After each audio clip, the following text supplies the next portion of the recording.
сәлеметсіңдер ме балалар? Бүгін бізде 3-ші және 4-ші сабақ дәрумен, денсаулық кепілі. Жаңа сөздер, новые слова. Напиши в словарь и выучи. Шейкі, сырой, неспелый. Шайнау, жевать. Жеңіл қорыту, легкое пищеварение. И давайте мы с вами повторим слова, которые мы уже знаем, которые мы немножко позабыли.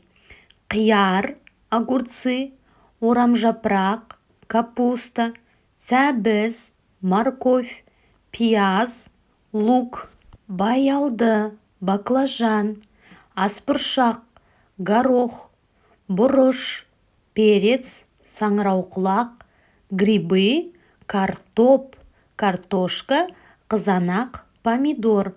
Ребята, если вы не знаете эти слова, тоже запишите в словарь.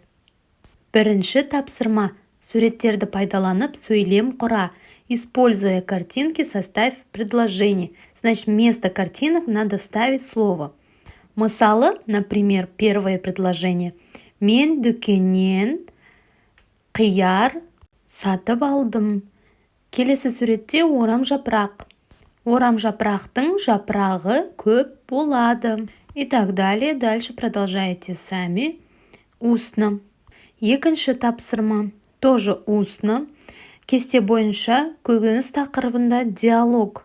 Мәтінде сын есім үстеу сөздерді қолданыңдар.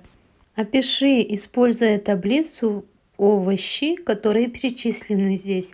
Сәбіз, қызанақ, орамжапырақ. И у нас здесь уже есть готовые вопросы, дайын сұрақтарымыз бар. Жылдың қай мезгілінде өседі? Мысалы, біз сәбізді алайық. Сәбіз жылдың қай мезгілінде өседі? Күзде. Дұрыс, ондеше бірінші жолға күзде деп жазамыз. Пишем первую таблицу слово күзде.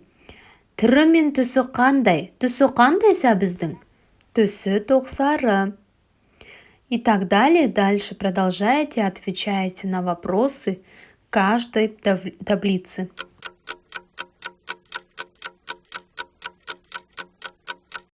Үшінші тапсырма. Мәтінді оқы, прочитай текст. Көкөніс, овощи. Көкөніс қазір жылдың қай мезгілінде болса да дүкендерде тұрады. Себебі олар денсаулыққа өте пайдалы. Біз күн сайын таңертең, түскі, кешкі аста көкөніс жейміз. Әсіресе менің інім қиярды өте жақсы көреді. Көкөніс түрлері сәбіз, орамжапырақ, бұрыш, саңырауқұлақ, қызанақ, қияр, тағы да басқа. Көкөніс адам ағзасына өте пайдалы. Сейчас в любое время года в магазинах есть овощи, потому что они очень полезны для здоровья.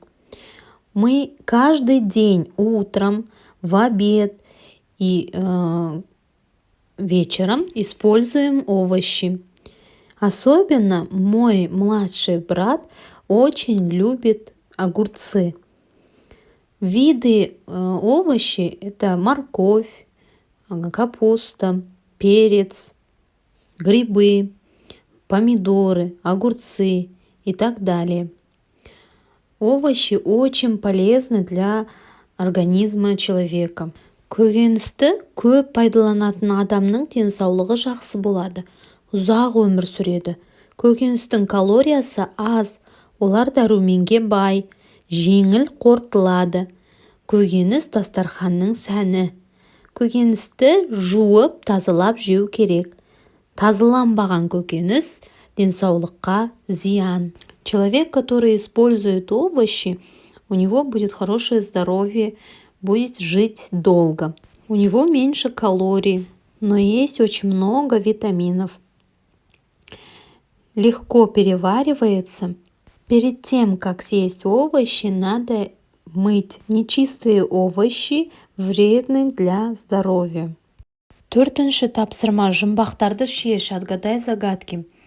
Бойын жерге жасырған, бұрымы бар жасылдан.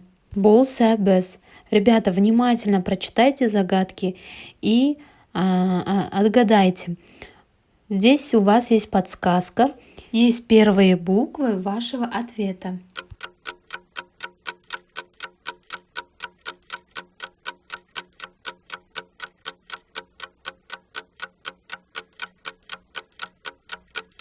Бесінші тапсырма. Суреттегі көкөністің атауын жаз. Надо написать название этих овощей. Бірінші, например, это баклажан, да? Баклажан будет баялды. Используйте, пожалуйста, словарь. Екінші сурет сәбіз, үшінші сурет ас бұршақ и так далее. Каждую картинку пишем. Келесі алтыншы тапсырма. Сөздерден сөйлем құрап жаз. Из этих слов надо составить предложение. Вот эти цифры, это порядок. Смотрите, у нас рядом есть квадратики. В эти квадратики мы должны написать цифры по порядку. Вот, например, первое предложение. Бірінші сөйлем. Мен көкөністі жақсы көремін. И у нас выходит цифра 1, 3, 2, 4.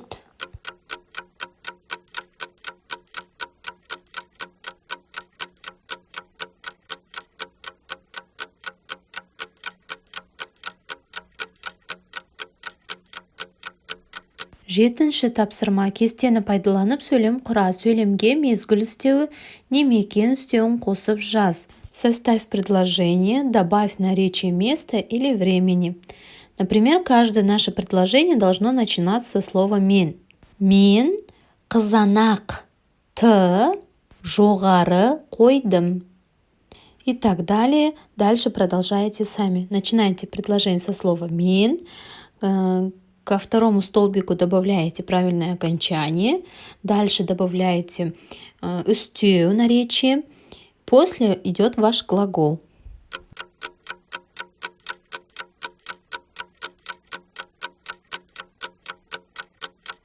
Сегізінші тапсырма. Сызба бойынша сөйлемдер құрап айт.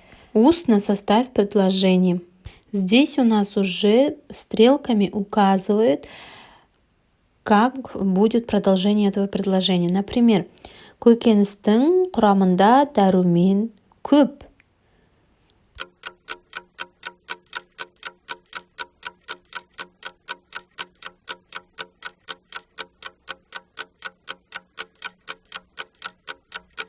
Есте сақта, запомни, көкөніс пайдалы, оның құрамында дәрумен көп.